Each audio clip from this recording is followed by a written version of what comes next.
Olá pessoal, tudo bem com vocês? Sejam bem-vindos a mais uma videoaula aqui do canal Professor Marcos Miguel.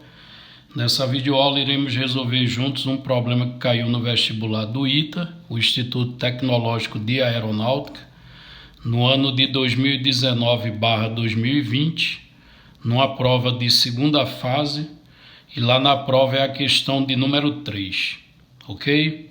Vamos ao enunciado do problema.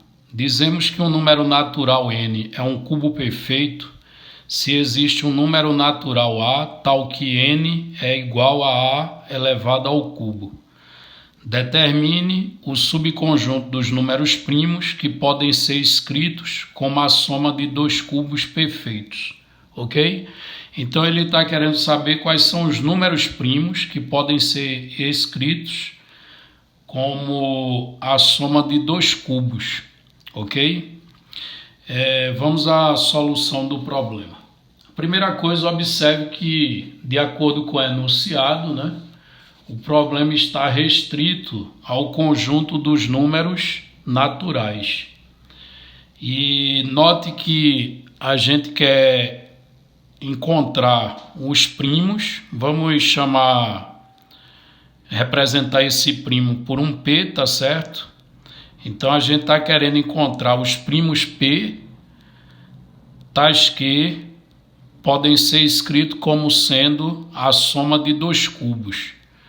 Aí vamos representar da seguinte maneira: a terceira mais B elevado à terceira, tá? Em que P é primo e A e B são números naturais, porque de acordo com o enunciado, o problema está restrito ao conjunto dos números naturais. Então, nesse caso aqui, P é primo e A e B são números naturais. Eu posso dizer que são números naturais, não nulos até, Porque se A ou B for zero,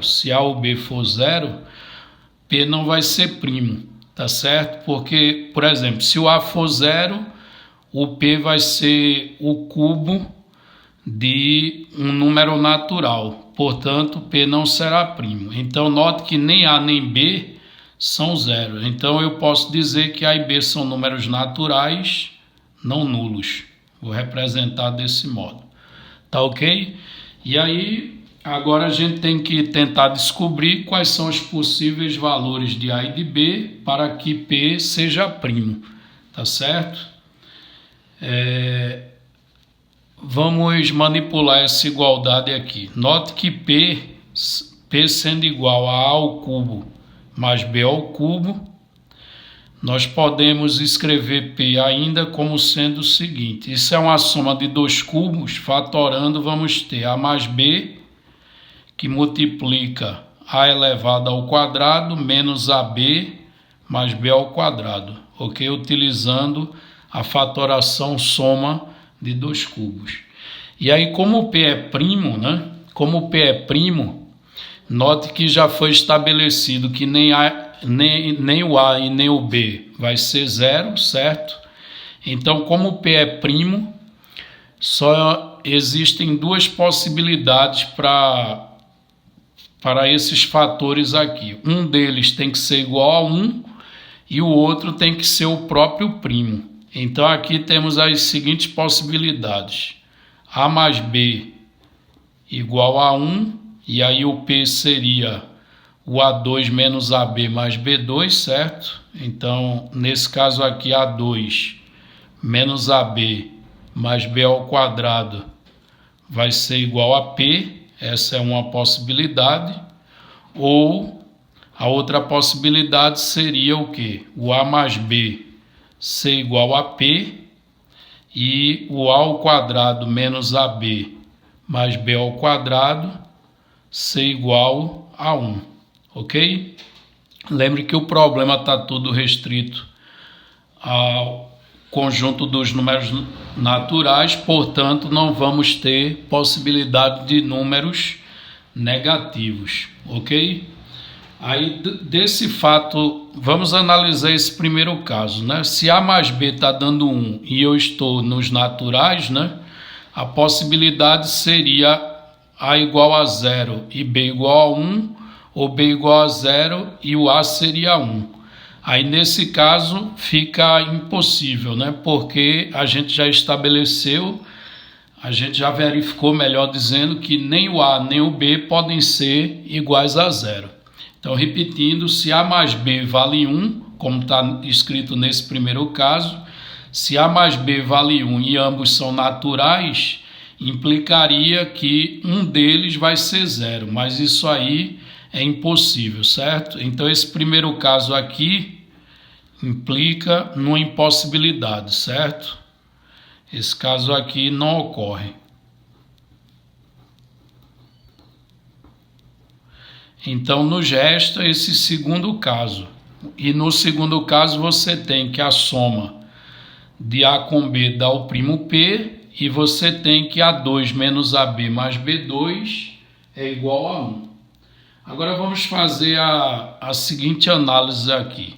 Vamos analisar essa segunda igualdade. Observe que nessa segunda igualdade, nós temos que A ao quadrado. Nessa segunda igualdade, nós temos que A ao quadrado menos AB mais B ao quadrado, isso aqui é igual a 1, né? O que implica no seguinte, que A ao quadrado mais B ao quadrado, isso vai ser igual a AB mais 1, ok? Agora vamos dar uma olhada nessa soma de dois quadrados, tá? Então, guardem aí que A ao quadrado mais B ao quadrado está sendo igual a AB mais 1, tá? Vamos para uma segunda folha aqui. Então, vejam, a última igualdade que a gente encontrou é que A ao quadrado mais B ao quadrado, isso é igual a AB mais 1. E como eu disse, vamos analisar a soma de dois quadrados, A2 mais B2. Observe o seguinte, que A2 mais B2, pela desigualdade entre a média aritmética e a média geométrica, A2 mais B2, a gente consegue mostrar que é maior ou igual que 2AB, ok? Basta você aplicar MA e MG, isto é, a desigualdade entre a média aritmética e a média geométrica, nos números A2 e B2, que você vai concluir que A2 mais B2 é maior ou igual que 2AB, certo? Agora, o 2AB a gente pode escrever como sendo AB mais AB, ok? E certamente o A vezes o B é maior ou igual que o 1.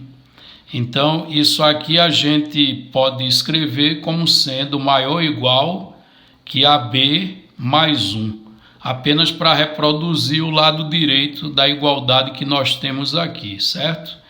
Então, como AB, né, um AB desse eu repeti, e esse aqui eu estou afirmando que ele é maior ou igual que 1. Aí, com isso, a gente conclui que essa soma de dois quadrados, ela é maior ou igual que AB mais 1.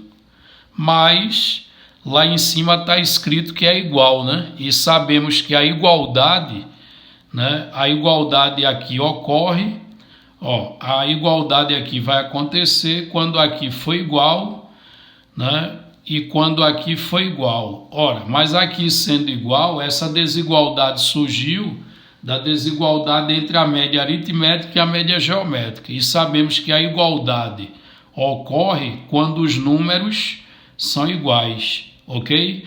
Então, nesse caso, a gente teria que ter, para que ocorra a igualdade, a gente teria que ter o A ao quadrado igual ao B ao quadrado, certo? Que foram os números que eu utilizei para fazer a desigualdade entre a média aritmética e a média geométrica. Repetindo o argumento, como eu quero que A2 mais B2 seja igual a AB mais 1, né? A gente concluiu aqui que é maior ou igual, mas eu quero que seja igual. Mas a igualdade ocorre aqui quando ela ocorrer aqui e, consequentemente, aqui no início. E aqui no início é a desigualdade entre a média aritmética e a média geométrica, entre o A2 e o B2. E sabemos que a igualdade entre a MA e MG só ocorre quando os números são iguais. Então a consequência é que A ao quadrado vai ter que ser igual a B ao quadrado. E como estamos nos naturais, isso implica que A é igual a B, tá certo? E portanto, concluímos que o A tem que ser igual ao B, certo? E aí o A sendo igual ao B, voltando lá na primeira igualdade, a igualdade é A ao quadrado mais B ao quadrado, A ao quadrado mais B ao quadrado igual a AB mais 1, ok? E aí se o A for igual ao B, vamos ficar com o seguinte: A ao quadrado mais A ao quadrado vai ser igual a A vezes B. Mas como A é igual ao B, né? Aqui eu posso substituir por A ao quadrado mais 1. E aí a conclusão é que A ao quadrado vai ser igual a 1. E o A ao quadrado sendo igual a 1, como A é natural, o A só pode ser igual a 1. E como A é igual a B, né? Consequentemente, o B também vai ser igual a 1. E aí qual vai ser nosso primo? Note que o primo lá no início da resolução, né, nós definimos o primo como sendo A ao cubo mais B ao cubo. E aí fazendo a substituição, o primo será 1 elevado à terceira mais 1 à terceira. Isto é, o primo P vai ser igual a 2. Aí isso nos diz o quê? Que só existe um único primo, né?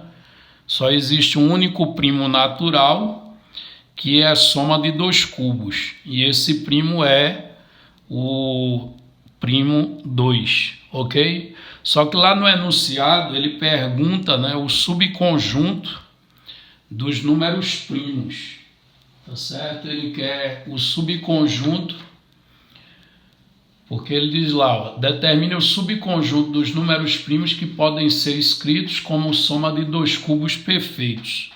Então, dando a resposta, né, de acordo com a pergunta dele, eu tenho que dar na linguagem de conjuntos. Então, o subconjunto procurado, tá certo? O subconjunto que ele questiona lá no enunciado vai ser o subconjunto, né? O conjunto formado pelo número 2, ok?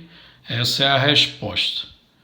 Certo, pessoal? E aí está resolvido o problema, tá? Se gostou, deixe o seu like, inscreva-se no canal e até a nossa próxima videoaula.